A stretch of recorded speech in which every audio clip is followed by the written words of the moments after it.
আপোনালোকক আনসাৰী মেথ সলিউশনৰ পৰা পুনৰবাৰ স্বাগতম জনাই আজি সম্ভাৱ্যতা চেপ্টাৰটো আৰম্ভ কৰিব বিচাৰিছোঁ। এই সম্ভাৱ্যতা চেপ্টাৰৰ পৰা নিশ্চয় টেট এক্সামত জিটি আৰু পিজিটিৰ কাৰণে কিছুমান এমচিকিউ আহিব আৰু এইটো বৰ গুৰুত্বপূৰ্ণ এটা চেপ্টাৰ, গতিকে এইটো আপোনালোকে অলপ মনোযোগ দি চাব। সম্ভাৱ্যতা মানে কি? সম্ভাৱ্যতা হ'ল কোনো এটা ঘটনা সম্ভৱপৰ হ'ব পাৰে বা নহ'ব পাৰে বা আহিবও পাৰে। ধৰি লওক বৰষুণ আজি অহাৰ সম্ভাৱনা আছে বা নাহিবও পাৰে, তেনেকুৱা কিছুমান ঘটনালৈ কিছুমান জোৱাৰীসকলৰ পৰা এই অংকবিলাক উদ্ভাৱন হৈ আহিছে আৰু এই অংকত আটাইতকৈ বেছি অৱদান আগবঢ়োৱা মানুহজন হ'ল চাইমন লাপ্লাছ। মই নামটো লিখি দি আছোঁ। সম্ভাৱ্যতাৰ অংকত কাৰ অৱদান আটাইতকৈ বেছি?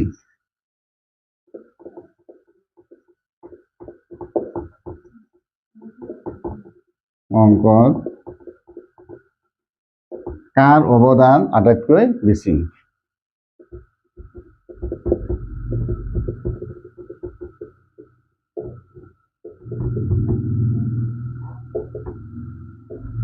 আটাইতকৈ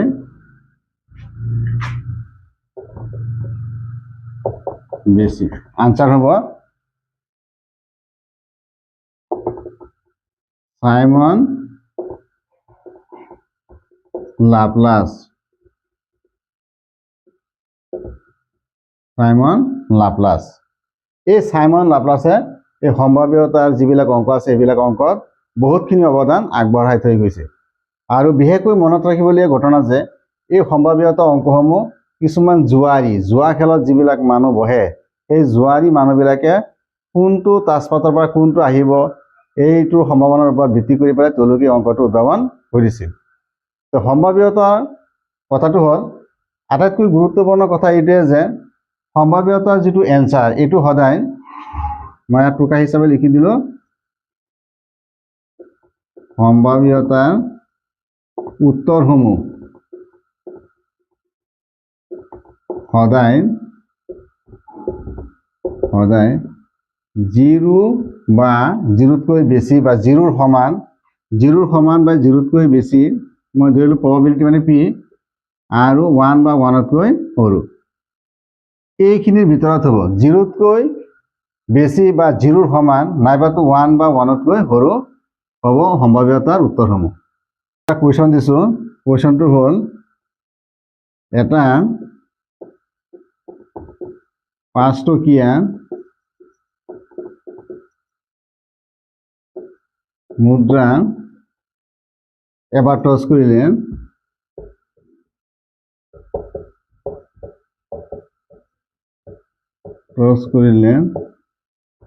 মুদ্ৰা পোৱাৰ সম্ভাৱ্যতা কি?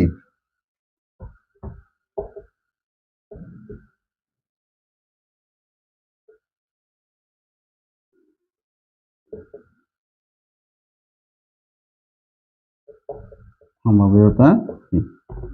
এতিয়া চাওক, আপোনালোকে এটা 5 টকীয়া মুদ্ৰা যদি এনেকৈ টছ কৰা হয়, টছ কৰাৰ পিছত হয়তো ইয়াত হেড মানে মুণ্ড নাইবাতো পুচ্ছ বা টেইল ওলাব। মুদ্ৰাটো টছ কৰিলে দুটাৰ পৰা যিকোনো এটা ওলাব, গতিকে এটা 5 টকীয়া মুদ্ৰা এবাৰ টছ কৰিলে মুণ্ড পোৱাৰ সম্ভাৱ্যতা এনসাৰ হ'ব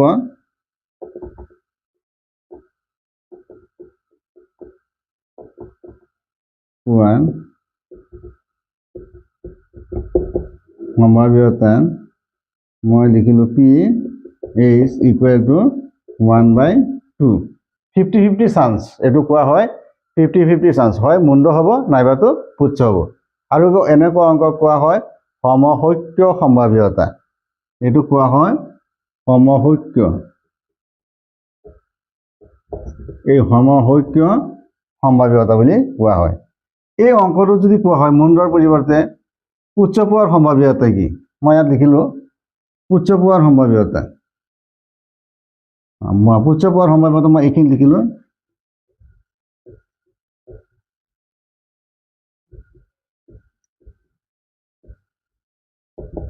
সম্ভাৱ্যতা PT ইকুৱেল টু 1/2। এতিয়া মই আপোনালোকক আকৌ কৈছোঁ, ইয়াত কুৱেশ্যনটো দিয়া আছিলে মুণ্ড পোৱাৰ সম্ভাৱ্যতা। এতিয়া মই ক'ম মুণ্ড নোপোৱাৰ সম্ভাৱ্যতা। মুণ্ড নোপোৱাৰ সম্ভাৱ্যতা কিমান হ'ব? এই অংকটো কেনেকৈ কৰিব লাগে আপোনালোকে চাওক। এতিয়া মুণ্ড নোপোৱাৰ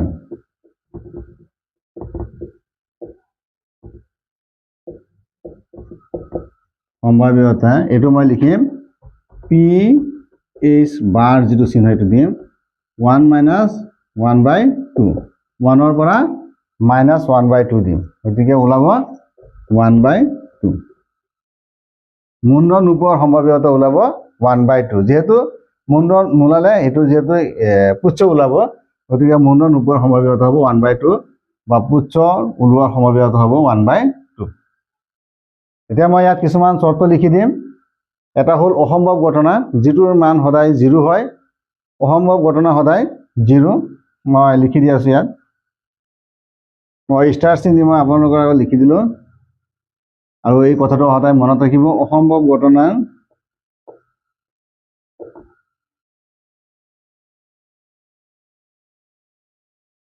অসম্ভৱ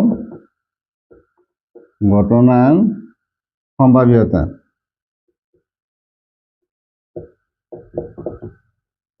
সদায়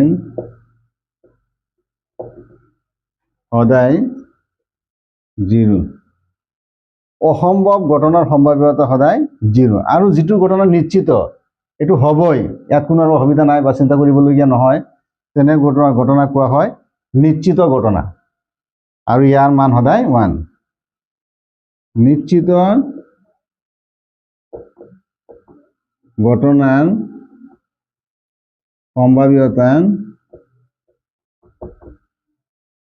সদায় 1 আপোনালোকে এই কথাখিনি মনত ৰাখিব এইখিনি হ'ল এই চেপ্টাৰৰ মূল বিষয়বস্তু এইখিনি কথা মনত থাকিলে তেতিয়াহ'লে আমি অংকবিলাক কৰিবলৈ সহজ হ'ব আৰু মই কেইটামান উদাহৰণ দি পেলাই মই আপোনালোকক এই চেপ্টাৰৰ অংকখিনি মই বুজাই দি আছোঁ এতিয়া আপোনালোকে এইটো উদাহৰণলৈ মন কৰক বা এইটো কুৱেশ্যনলৈ মন কৰক কুৱেশ্যন দিয়া আছে তলৰ কোনকেইটা এটা ঘটনাৰ সম্ভাৱ্যতা হ'ব নোৱাৰে তলত 4টা অপশ্যন দিয়া আছে এই অপশ্যনবিলাকত কোনটো এটা যিকোনো ঘটনাৰ সম্ভাৱ্যতা নহয় আমি এইটো উলিয়াই দেখুৱাই দিব লাগে আমি জানো যে সম্ভাৱ্যতাৰ চৰ্তটো আছিলে পি ইকুৱেল অৰ গ্ৰেটাৰ দেন 0 আৰু লেছ দেন অৰ ইকুৱেল 1 এই চৰ্তটো আমি ভালকৈ জানিব লাগিব সম্ভাৱ্যতাৰ ঘটনাটো সদায় 0 বা তাতকৈ বেছি হ'ব লাগিব আৰু 1 নাইবাতো তাতকৈ কম হ'ব লাগিব মই যদি 2/3 মই অংকটো বুজাবৰ কাৰণে অলপ বহলাই কৈ দি আছোঁ আপোনালোকক যেহেতু ইয়াৰ শুদ্ধ অপশ্যনটো হ'ব -1.5 যেহেতু এইটো 0তকৈ সৰু এইটো শুদ্ধ হ'ব কিন্তু মই অংকটো বুজাবৰ কাৰণে মই গোটেইখিনি অংক মই অলপ আপোনাক বহলাই কৈ দি আছোঁ 2/3 2ক যদি 3 দি হৰণ দিওঁ তেতিয়াহ'লে 0.20 0 এটা হ'ব এতিয়া 6 বাৰ যাব 180 18 এতিয়া আকৌ এটা 2 আহিব 0 আকৌ 6 বাৰ যাব অৰ্থাৎ এইটোৰ মান হ'ব 0.066 বা 6 বাৰ হ'ব কিন্তু এইটো আমি হৰণ কৰি দেখা পালোঁ এইটো 0তকৈ ডাঙৰ এইটো এই সংখ্যাটো 0তকৈ ডাঙৰ আৰু 1তকৈ সৰু গতিকে এইটো অপশ্যন ইয়াত হ'ব নোৱাৰে বি অপশ্যনত দেখা পালোঁ এই -1.5 এইটো সদায় এই চৰ্তটো মানে অৰ্থাৎ 0তকৈ সৰু গতিকে শুদ্ধ অপশ্যনটো হ'ব বি ঠিক তেনেকৈ চি নাম্বাৰ যিটো আছে 15/100 15% এই 15% যদি আমি ইয়াত কটাকটি কৰোঁ 5 দি তেতিয়াহ'লে ইয়াত হ'ব 3 5 20 এতিয়া মই যদি হৰণ দিওঁ when 30 20 110 আকৌ 0 15 বাৰ যাব when 15 গতিকে এইটো 0তকৈ ডাঙৰ গতিকে এইটো হ'ব পাৰে এইটোও হ'ব পাৰে যেহেতু 0তকৈ এইটো ডাঙৰ গতিকে অকল হ'ব নোৱাৰে বি -1.4 আপোনালোকে নিশ্চয় গম পাইছে এইটো কিয় হ'ব নোৱাৰে এইটো যেহেতু মাইনাছ চিহ্ন আছে ই 0তকৈ সৰু গতিকে এইটো অপশ্যন বা এইটোত ঘটনা সম্ভাৱ্যতা হ'ব নোৱাৰে কোনো ঘটনাৰ ইয়াত ই সম্ভাৱ্যতা হ'ব নোৱাৰে মই ঠিক তেনেকৈ আৰু 2-3টা উদাহৰণ দিম আপোনালোক একদম ক্লিয়াৰ হৈ যাব অংকবিলাক ইয়াত এটা প্ৰশ্ন লৈ আহিছোঁ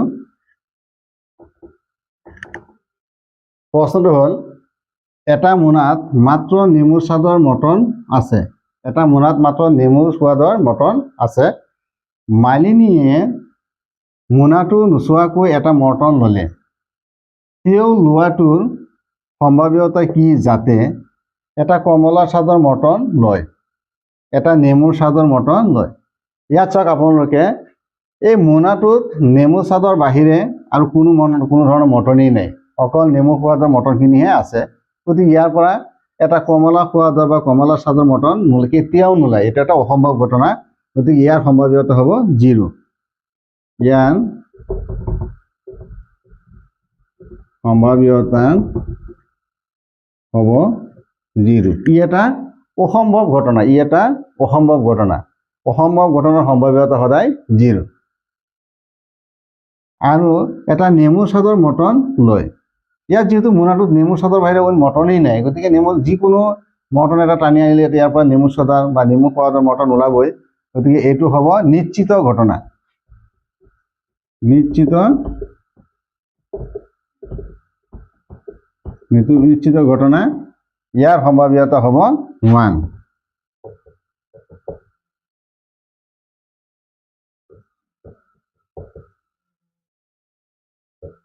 ইয়াৰ সম্ভাৱ্যতা হ'ব 1। নিশ্চিত ঘটনাৰ সম্ভাৱ্যতা সদায় 1। এতিয়া আপোনালোকে নিশ্চয় অসম্ভৱ ঘটনা আৰু নিশ্চিত ঘটনা সম্বন্ধে গম পালে। এতিয়া মই আৰু 2-3টা উদাহৰণ দি আপোনালোকৰ এই যিটো চেপ্টাৰ মই সম্ভাৱ্যতা আৰম্ভ কৰিছোঁ এইটো বুজাত একেবাৰে সহজ হৈ আহিব। এতিয়া মই আপোনালোকৰ আগলৈ কুৱেশ্যন এটা আনিছোঁ। ইয়াত দিয়া আছে এটা বাকচত 5টা ৰঙা মাৰ্বল, 8টা বগা মাৰ্বল আৰু 4টা সেউজীয়া মাৰ্বল আছে। বাকচৰ পৰা যিকোনো এটা মাৰ্বল যাদৃচ্ছিকভাৱে লোৱা হ'ল। মাৰ্বলটো ৰঙা হোৱাৰ সম্ভাৱ্যতা, নাম্বাৰ 2 মাৰ্বলটো বগা হোৱাৰ সম্ভাৱ্যতা, নাম্বাৰ 3 সেউজীয়া নোহোৱাৰ সম্ভাৱ্যতা কি, এইটো আমি উলিয়াই দেখুৱাই দিব লাগে। তো আপোনালোকে যদি এই অংকটো অলপ মনোযোগ দি চাই, গোটেইখিনি চেপ্টাৰৰ কনচেপ্টখন আপোনালোকৰ একদম ক্লিয়াৰ হৈ যাব। আপোনালোকে মনোযোগ দি চাওক। আমি সম্ভাৱ্যত প্ৰথমতে আমি চিন্তা কৰিব লাগিব মুঠ ঘটনা কিমানবাৰ হ'ল। ঘটনাটো কিমানবাৰ হ'ল। ইয়াত চাওক আপোনালোকে মুঠ মাৰ্বলৰ সংখ্যা 5টা, 8টা আৰু 4টা। মুঠ ঘটনা হ'ল 5 আৰু 8, 13 আৰু 4 17। মুঠ মাৰ্বলৰ সংখ্যা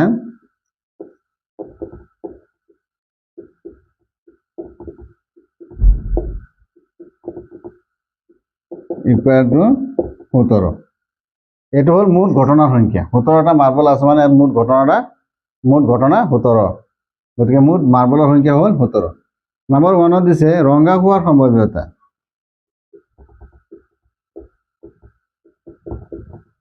নাম্বাৰ 1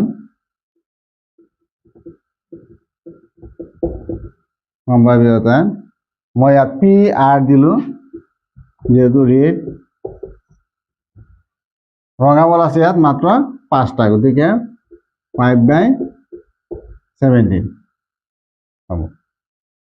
ঠিক তেনেকৈ নাম্বাৰ 2ত বগা মাৰ্বল, বগা মাৰ্বলৰ সম্ভাৱ্যতা মই P দিলোঁ, W মানে হোৱাইটৰ পৰা দিলোঁ 8/17। নাম্বাৰ 3ত উল্লেখ কৰিছে সেউজীয়া নোহোৱাৰ সম্ভাৱ্যতা। এইটো আপোনালোকে খুব মনোযোগ দি চাওক এই অংকটো কেনেকৈ কৰিব লাগে। এতিয়া মই প্ৰথমতে উলিয়াম, মই 3 নম্বৰ অংকটো কৰি আছোঁ সেউজীয়া মাৰ্বলৰ সম্ভাৱ্যতা।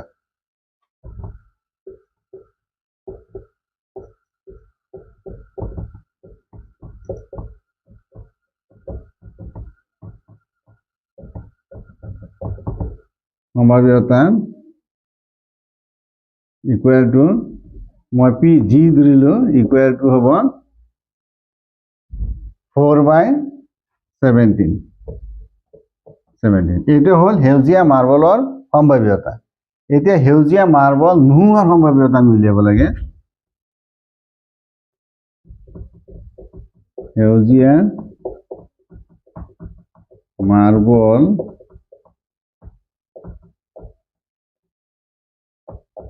নোহোৱাৰ সম্ভাৱ্যতা ইকুৱেল টু, এইটো মই এনেকৈ চিহ্ন দিম PG বা এইটো পূৰক বুলি কোৱা হয়, পূৰক ঘটনা বুলিও কোৱা হয়।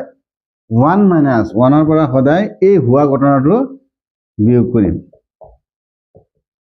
ইয়াৰ লসাগু হ'ব 17 -4 ইকুৱেল টু 13/17 এতিয়া সেউজীয়া মাৰ্বল নোহোৱাৰ সম্ভাৱ্যতা ওলাইছে 13/17 এতিয়া মই আপোনালোকৰ আগত আৰু এটা কুৱেশ্যন লৈ আহিছোঁ কুৱেশ্যনটো দি আছে এটা লুডুগুটি এবাৰ মাৰি পঠিওৱা হৈছে এটা লুডুগুটি এবাৰ মাৰি পঠিয়াই হ'ল ইয়াত এটা মৌলিক সংখ্যা পোৱাৰ সম্ভাৱ্যতা কিমান হ'ব নাম্বাৰ 2 দি আছে 2 আৰু 6ৰ মাজৰ এটা সংখ্যা পোৱাৰ সম্ভাৱ্যতা কিমান হ'ব নাম্বাৰ 3 দি আছে এটা অযুগ্ম সংখ্যা পোৱাৰ সম্ভাৱ্যতা কিমান হ'ব আমি জানো যে এটা লুডুগুটি যেবাৰ টছ কৰা হয় তেতিয়াহ'লে 1 2 3 4 5 আৰু 6 ওলোৱাৰ সম্ভাৱ্যতা থাকে লুডুগুটিৰ মুঠ ফলাফল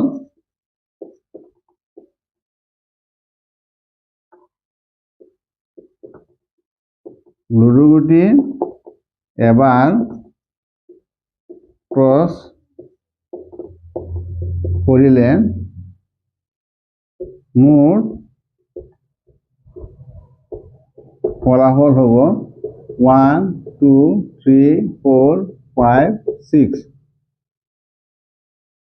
ছবাৰ হ'ব 6 হ'ব 1 2 3 4 5 6 1 2 3 4 5 6 6 বাৰ হ'ল মুঠ ফলাফল ইকুৱেল টু 6 এইটো 6 আমি লিখিব লাগিব তাৰপিছত আমি চাম এটা মৌলিক সংখ্যা পোৱাৰ সম্ভাৱ্যতা নাম্বাৰ 1 টো মই কৰি আছো ইয়াত চাওক কি আছে মৌলিক সংখ্যা 2 আছে 3 আছে আৰু 5 আছে তিনিটা মৌলিক সংখ্যা আছে গতিকে মৌলিক সংখ্যা পোৱাৰ সম্ভাৱ্যতা হ'ব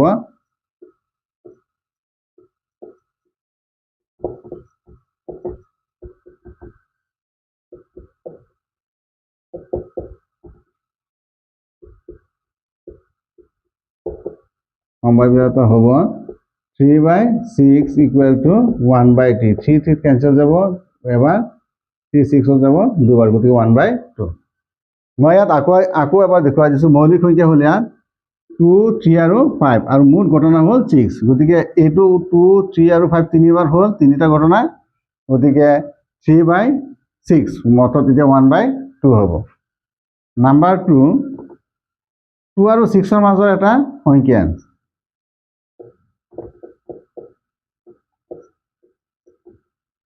মাজৰ এটা সংখ্যা ইকুৱেল টু 2 আৰু 6ত কিমানটা সংখ্যা আছে 1 2 1 2 দুটা সংখ্যা 2 আৰু 6ৰ মাজত 3 4 5 তিনিটা সংখ্যা আছে 2 আৰু 6ৰ মাজত 3 4 5 তিনিটা সংখ্যা আছে গতিকে 3/6 এতিয়া আপোনালোকে মোক সুধিব পাৰে 3 ক'ৰ পৰা পোৱা গ'ল 3 ইয়াত 2 আৰু 6ৰ মাজত 2 আৰু 6ৰ মাজত 3 4 5 তিনিটা সংখ্যা আছে গতিকে মই ইয়াত 3 বহালোঁ 3/6 ইকুৱেল টু 3 3 এবাৰ 6ত দুবাৰ 1/2 পালোঁ এটা অযুগ্ম সংখ্যা পোৱাৰ সম্ভাৱ্যতা নাম্বাৰ 3 এটা অযুগ্ম সংখ্যা পোৱাৰ সম্ভাৱ্যতা ইয়াত আমি চাম কোনটো সংখ্যা অযুগ্ম আছে 1 সংখ্যাটো কিন্তু অযুগ্ম আপোনালোকে চাওক 1 সংখ্যাটো অযুগ্ম 1 3 5 তিনিটা আছে অযুগ্ম সংখ্যাৰ ভিতৰত আছে ইয়াত 1 3 আৰু 5 গতিকে তিনিটা আছে ইয়াত গতিকে 3/6 গতিকে এইটো হ'ব 1/2 3 3 এবাৰ 6ত দুবাৰ 1/2 কিন্তু মই ইয়াত এটা প্ৰশ্ন যদি মই আপোনালোকক সোধোঁ বা মই আপোনালোকক বুজাবলৈ মই কৈ দি আছোঁ ইয়াত 1 2 3 4 5 6 লৈকেহে আছে 6 লৈকেহে ওলাব পাৰে এটা লুটুগুটি এবাৰ টছ কৰিলে 6 লৈকে ওলাব পাৰে গতিকে যদি ইয়াত কোনোবা প্ৰশ্ন কৰে 7 পোৱাৰ সম্ভাৱ্যতা কিমান হ'ব যেহেতু ইয়াত 7 নাই গতিকে 7 পোৱাৰ সম্ভাৱ্যতা হ'ব 0 বা 8 পোৱাৰ সম্ভাৱ্যতা কি হ'ব 8 পোৱাৰ সম্ভাৱ্যতা হ'ব 0 বা 9 পোৱাৰ সম্ভাৱ্যতা কিমান হ'ব আনসাৰটো ওলাব যিটো অসম্ভৱ ঘটনা ইয়াত যেহেতু 7 8 9 নাই